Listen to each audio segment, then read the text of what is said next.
Hi, నమస్తే అండి. Welcome to Suguna's club. ఈరోజు మన వీడియోలో వచ్చి చక్రాలు ఎలా చేసుకోవాలో చూపిస్తాను. 1 కేజీ బియ్యం పిండి తీసుకోవాలి. కేజీకి 100 గ్రాములు మినపసున్ను, అంటే మన ఇంట్లో సాయి మినపప్పు ఉంటుంది కదా, వాటిని 100 గ్రాములు వేయించి దాన్ని ఇట్లా మెత్తగా గ్రైండ్ చేసుకోవాలి. ఒక 100 గ్రాములు వెన్నపూస, కారము, ఆము 1 టేబుల్ స్పూన్ తీసుకోవాలి. ఇవన్నీ కలిపి ఇలా మిక్స్ చేసుకోవాలి.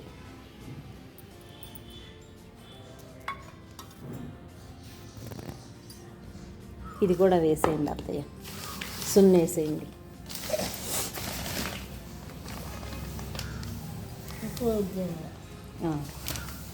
వేసేయండి వెన్నపూస ఎంత వేసాను చూడండి. మొత్తం ఇవన్నీ వేసి బాగా కలుపుకోవాలన్నమాట. కొంచెం మిక్సీ తీస్తాను.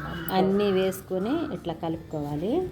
ఈలోపు వాటర్ని కొంచెం గోరువెచ్చగా చేసుకుని దాంట్లో సాల్ట్ వేసి ఇట్లా పోసుకోవాలి. ఒక్కసారిగానే నీళ్ళు ఎక్కువ పోసుకుని కలుపుకోకూడదు, కొద్ది కొద్దిగా పోసుకొని కలుపుకుంటూ ఉండాలి. ఇప్పుడు బాగా కలుపుకున్నాం కదా పిండి, చక్కగా ఎంత స్మూత్గా వచ్చింది కదా. ఇప్పుడు వాటర్ పోసేసుకుందాము. వాటర్ పోసుకొని కలుపుకుందాం.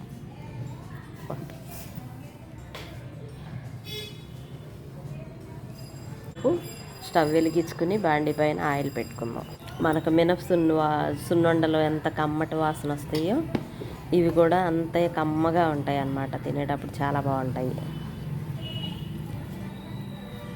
మన పిండి కలపటంలో మాత్రం చాలా బాగా కలుపుతారు అత్తయ్య. టెక్నిక్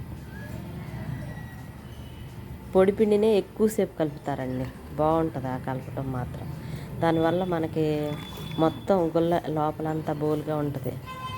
తినేటప్పుడు కూడా పొళ్ళు లేని వాళ్ళు కూడా తినేలాగా ఉంటాయి. చక్కగా అలా మెత్తగా కలిపేసుకొని చూడండి ఎంత బాగుందో. మన చేతికి అంటకూడదంట పిండి, కలిపినప్పుడు అంటకుండా ఇలా ఉంటే బాగా వస్తాయి అని చెప్తారు అత్తయ్య. అది ఇట్లా ఉండాలంట.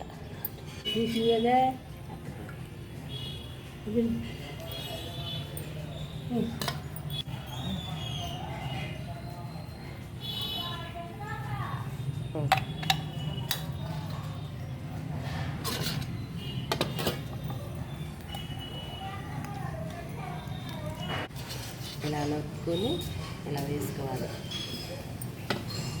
కళాయి చూపించండి. అట్లా అట్లా చిన్న చిన్నగా వేసుకొని ఇలా వేసుకోవాలి. అలా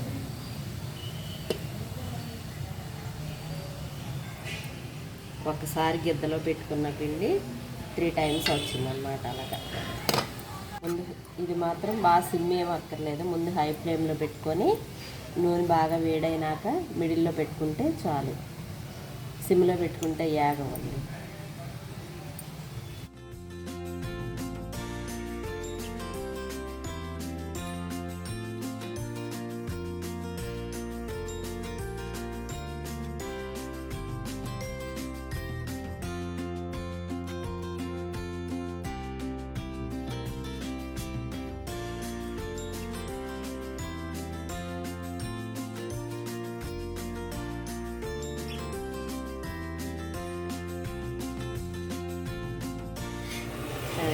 ఏగేటప్పుడు అలా సైలెంట్ అయిపోతుంది కదా, మనకి ఏగిందని అర్థం అన్నమాట.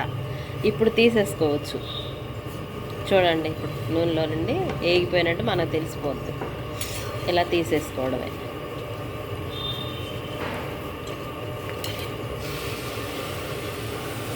అంతే. ఇవండి రెడీ అయిపోయాయి. వేడివేడిగా మినపసున్ను, బియ్యపిండి, వెన్నపూస వేసి చేసుకున్న కరకరలాడే జంతికలు రెడీ అయిపోయాయి. చూసారా ఎంత క్రిస్పీగా ఉన్నాయో. ఊరికే అసలు మెత్తగా అయిపోతాయి. గట్టిగా మనం ప్రెస్ చేయట్లా. తినడానికి టేస్ట్గా ఉంటాయి, చాలా బాగుంటాయి. మీకు నచ్చితే కనుక ట్రై చేయండి. లైక్ చేయండి, షేర్ చేయండి, సబ్స్క్రైబ్ చేయండి.